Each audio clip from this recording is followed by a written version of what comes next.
I don't even have my glasses on. I don't even have my glasses. Let me get my glasses.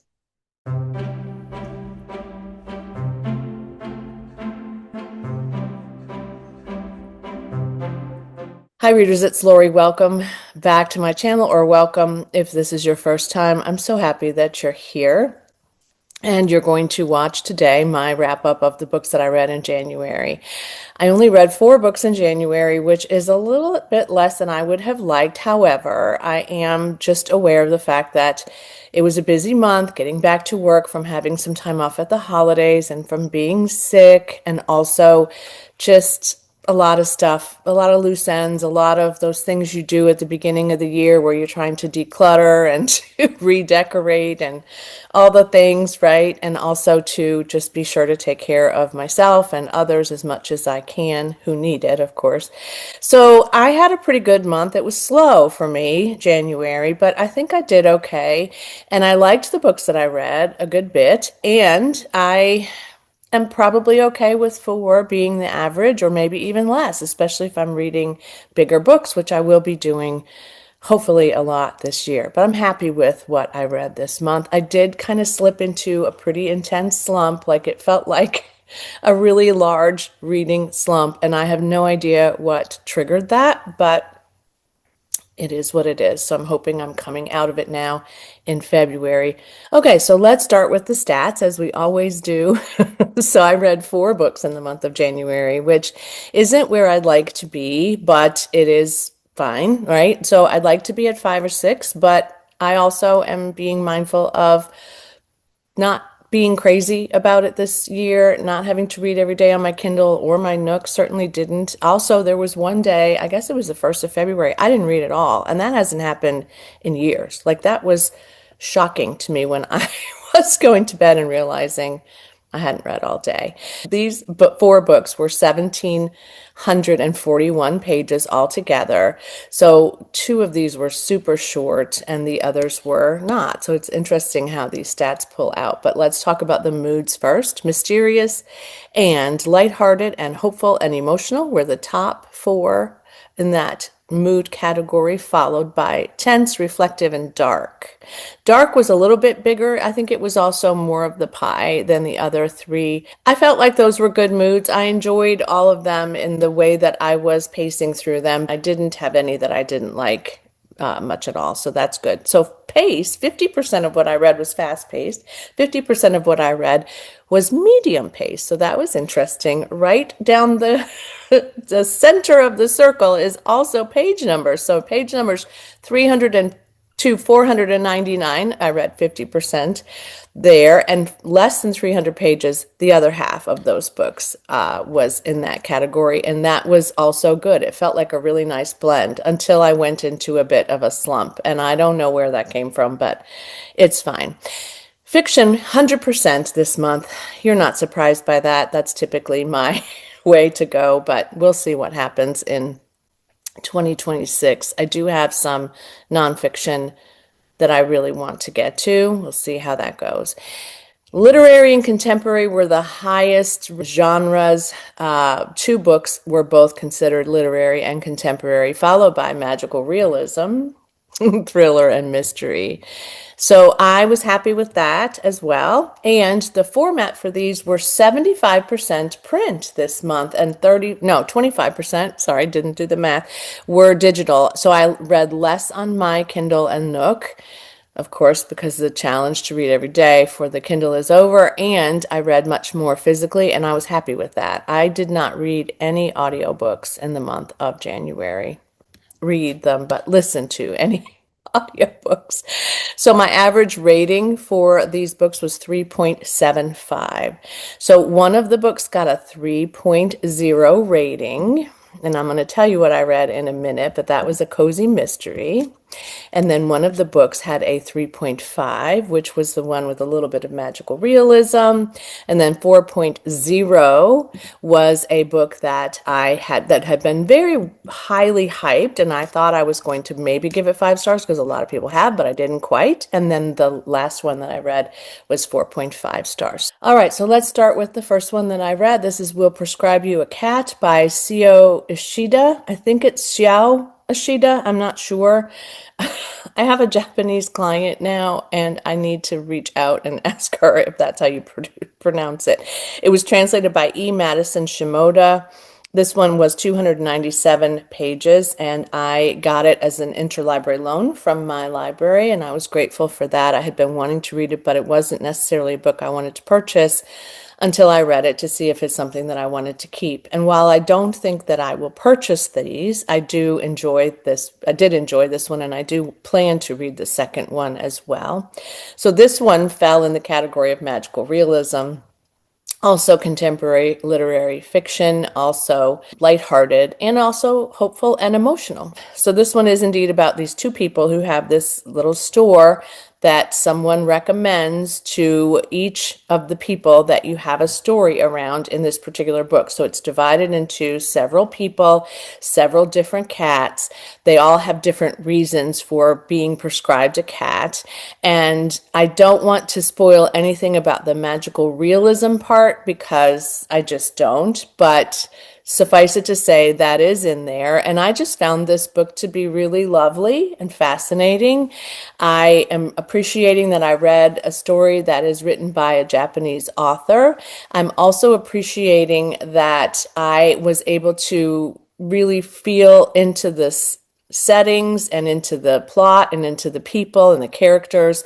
It was really nice. It was written very well, and I really feel like this one was good. And it's every time I go into my local bookstores, I see the second one and I think, oh, I could buy that, but I think I'm just going to try to get that on an interlibrary loan as well. But this was in the Will Prescribe You a Cat series. So I am, of course, thinking of this as a series now, and I know there's at least one more. So this was book number 1, and I do recommend it. This was a 3.5 rating. The next one I read was The Correspondent. I was reading this for book club with Krista for her Patreon group, and I totally forgot the night that it was book club night, and I did not join. But this one has been very, very highly hyped, and I was expecting this to be a 5-star read. It was not quite there. It was a 4-star read from me. I read it fairly fast. This is Epistolary.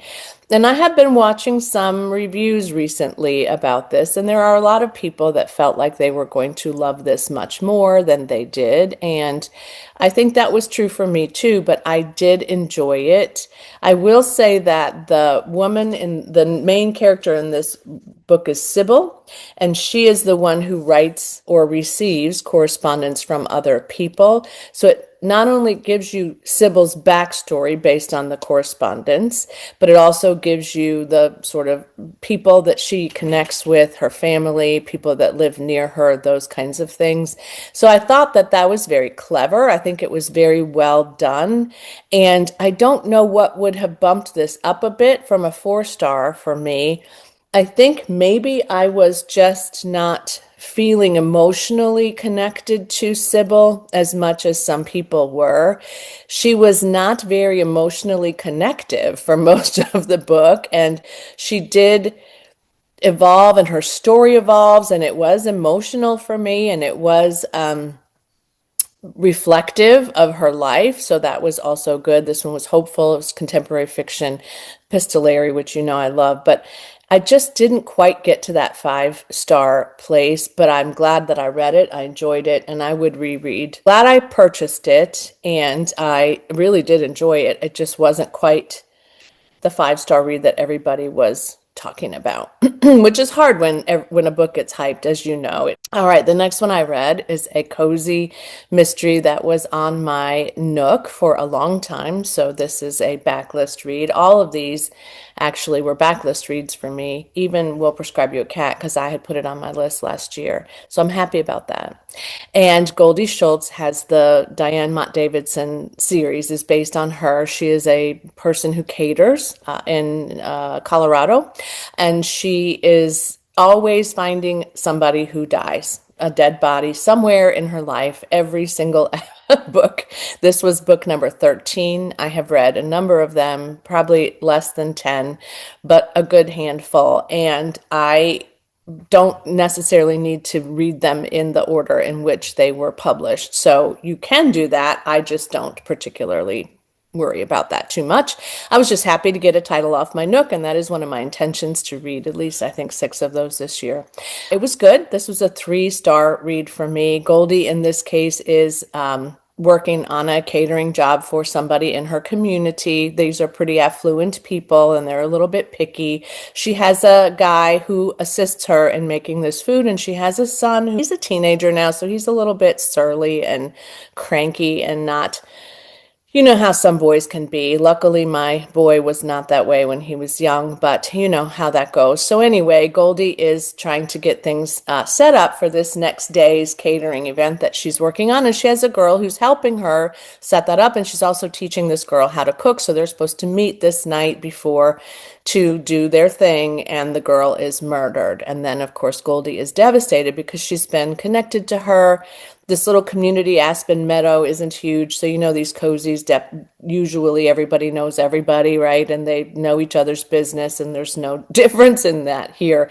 But she is found dead. And she works in this particular company. It's a law firm that the people who Goldie is catering for the next day are all the celebrants, are all connected to this as well.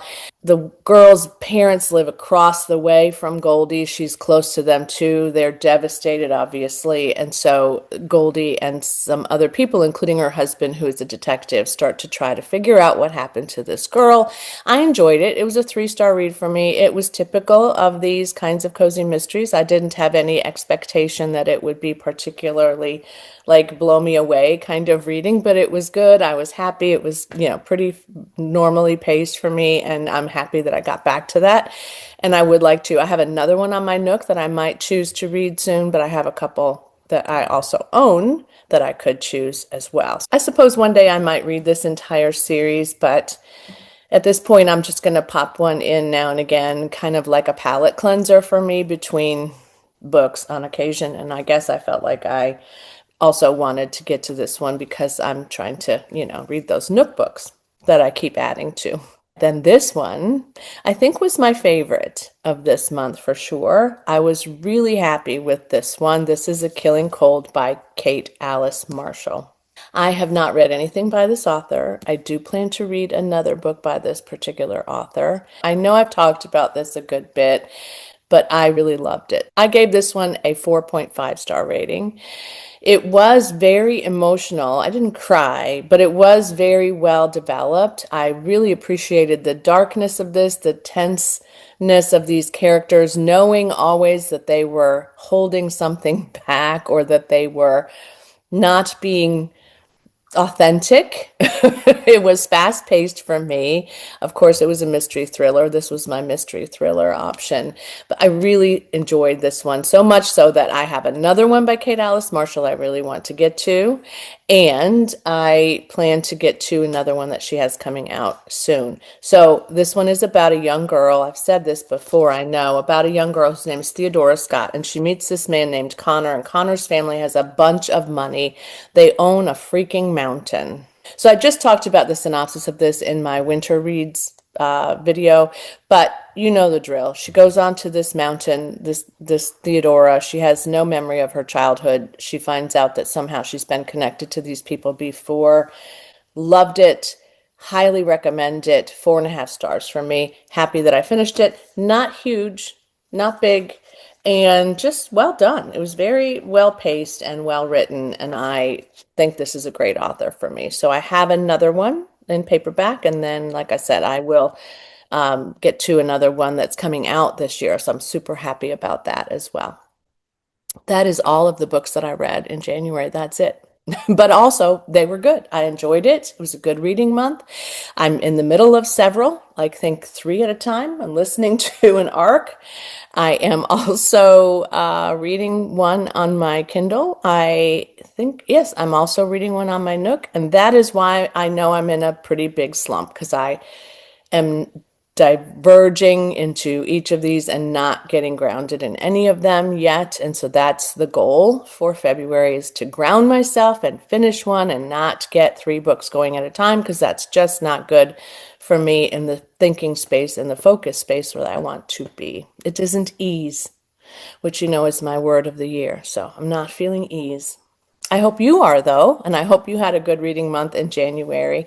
Let me know in the comments below if you've read any of these, how you feel about them, especially the correspondent, because again, I know that some people are really polarized by it and some people absolutely love it. And I'm closer to that than being polarized. But let me know what you read in the month of January, what kind of cold or cozy mysteries you might have read, or whatever it is that hit your fancy. Historical fiction set in blizzards is always good too, right? Of course, if you don't want to leave a comment in the description box below, leave me a little envelope for the correspondent, or leave me a snowflake for the killing cold, or leave whatever you want. It is certainly up to you. So thanks so much for joining me. Thanks for watching my channel. And as always, happy reading. Bye.